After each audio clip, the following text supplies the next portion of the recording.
everybody, so today I am making an instructional video on how to make your own baby blankets. Before I get started, I would like to go over some materials that are needed and some that are just recommended. So for my baby blanket, I will be using 2 skeins. However, you can use anywhere between 2 or 4 skeins. Something else I have is my knitting kit. I use this just to tie up loose ends when I reach the end of my line, so you're definitely going to want to have this on you. The next thing is a pair of scissors. However, I recommend using these at the very end once you finish knitting your baby blanket. Otherwise, you can make mistakes, which I have done in the past, and it's really difficult to fix. So don't use this until you reach the end.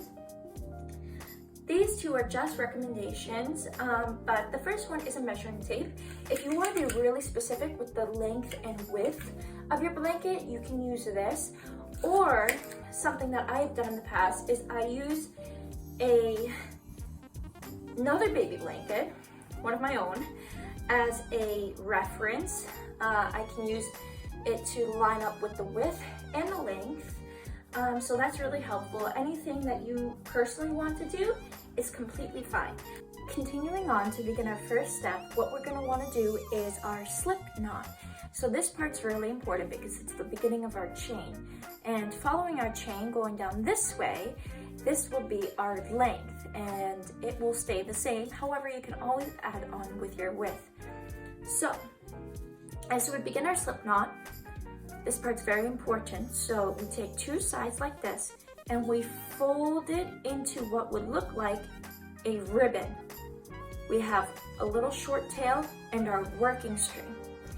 So once we have this, you're gonna want to fold it like so, just one time, and we're gonna take our working string and we're gonna pull through like this.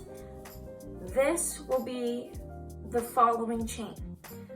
So you can pull it and adjust it to whatever size you would like, but once we have that,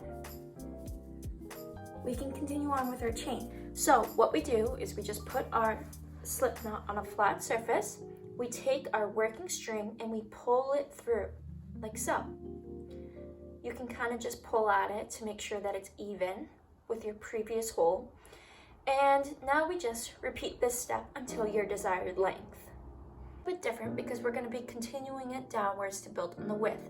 So we take our working string and we pull it through our previous loop.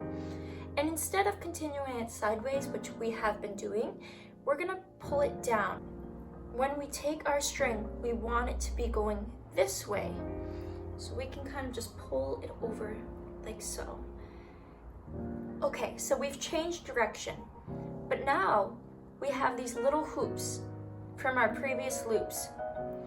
We want to take our working string and continue it by pulling it through. You can also adjust the size of your loops however you please, and we will continue it all the way down this way. I just wanted to quickly demonstrate now that I have finished my second chain.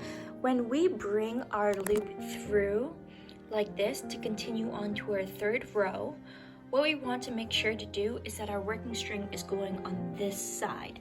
So you can just bring your entire skein over like this. That way your working string is more accessible to you. Now that we've completed the baby blanket, what we want to do is with our last loop, just enlarge it a little bit compared to the other ones.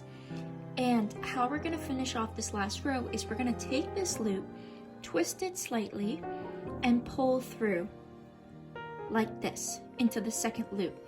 Now we're going to take our 2nd loop and pull through once again and again.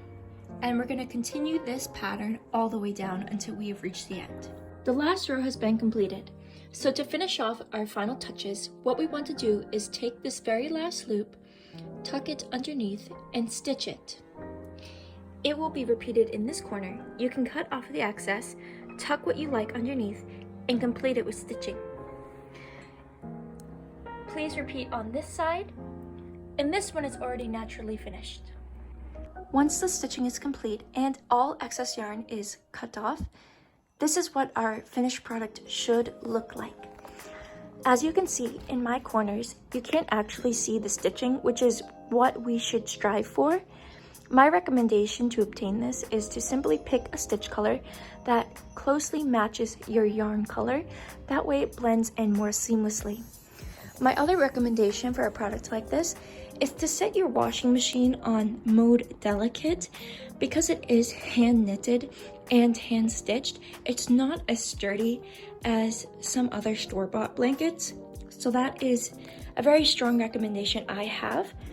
However, you can put in the drying machine and you won't have to worry about any damages. It should be fine if you're nervous about it. However, you can also air dry it.